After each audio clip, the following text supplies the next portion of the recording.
Did you know instant phone calls increase conversions by 500%?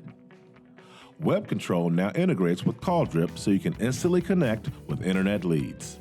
Contact Dominion Dealer Solutions to get started. And I get this question a lot.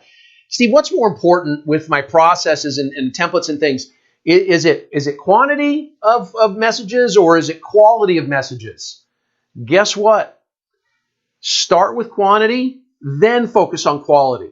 I would rather have your team make 9 bad phone calls than 1 great phone call, okay? Because 1 call gets us connected with about 48% of the prospects who are willing to reconnect. So start with quantity, then focus on quality. Make the calls, leave the voicemails, then focus on making them better, okay?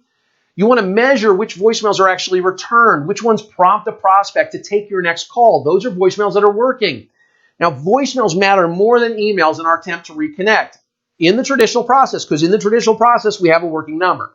So let me give you 5 quick best practices for all of our voicemails. We need to be enthusiastic. This is a big deal for them. They're trying to buy a car. We need to be prepared. That's the second thing you might, well, Steve, I'm always prepared to leave a voicemail. No, you're not. I mystery shop a lot of stores, and we hear this all the time, right? So we mystery shop a store, and this is your salesperson on the other end, right? Probably chatting with somebody in the room. Oh, hello, hello. After about 5 seconds of no, about nothing, they'll hello, hello, oh, and then they'll go into their voicemail because now they realize they got voicemail. They weren't paying attention. Be prepared. You got to leave me a compelling reason to call you back. That's the 3rd best practice. The 4th one is we want 1 call to action, a single call to action in all of our voicemails, and this is your call to action. Call me back at, and your number. That's your call to action. Don't tell them your hours. Don't tell them be sure and ask for me. Don't tell them you're off tomorrow, but you're back on Thursday. You tell them that, they're coming in your day off, all right? And finally, the 5th best practice is to highlight your persistence. Make sure that where you can in your voicemails, you tell them, if I don't hear back from you, I'm going to keep trying you. When you highlight your persistence, you'll be amazed at how quickly they take your next call.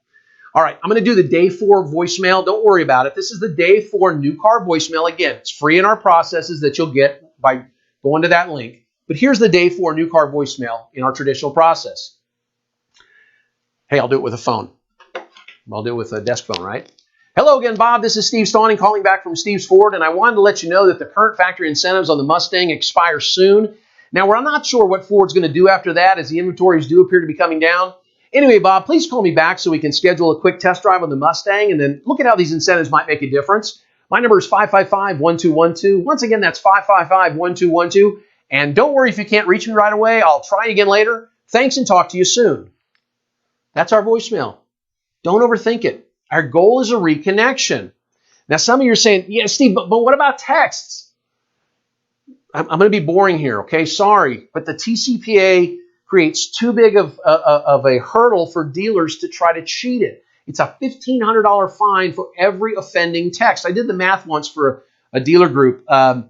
If you have 10 salespeople who send 5 offending texts a day in a week, you could get 10 salespeople, 5 texts a day in a week. You could rack up $375,000 worth of fines, okay? The TCPA, the Telephone Consumer Protection Act, limits what you can text until you have express permission. This means we use what's called a double opt-out to be safe. So our lead form on our website might say, hey, by submitting this lead, you're giving us permission to text. That's only the first opt-in. Some of you know, like we got in the question, that not everybody gives us their right phone number, right? If you start texting that person right away and it's the wrong person, you're violating the TCPA. This means we text from our CRM tool. When you text from your CRM tool, you have a better chance, because they'll help you stay compliant, you have a better chance of staying compliant. But I do have that texting tip that I do not recommend. Remember, is this Bob, right? So you get a lead from Robert Smith and you run to your mobile device, right? You text back, is this Bob, right? Because you think you're slick. He sees the text from a number in market, he calls it, or he texts back, yeah, it's Bob, who's this? Great. Why don't I recommend it? Because it violates the TCPA. He hasn't opted in for this. Now, it generates a high connection rate? Yes. But the low showed a connection rate, all right? So it passes the DUR test that I reconnect, and it fails the DISC test because it's basically dishonest. And let's be clear, we don't need to be dishonest. We don't. They ordered the car from us, okay? So let's not be dishonest. Let's just try to connect. All right, now let's talk emails for just a minute. For all processes to non-responsive customers, only the first email after the auto response is touched by human hands.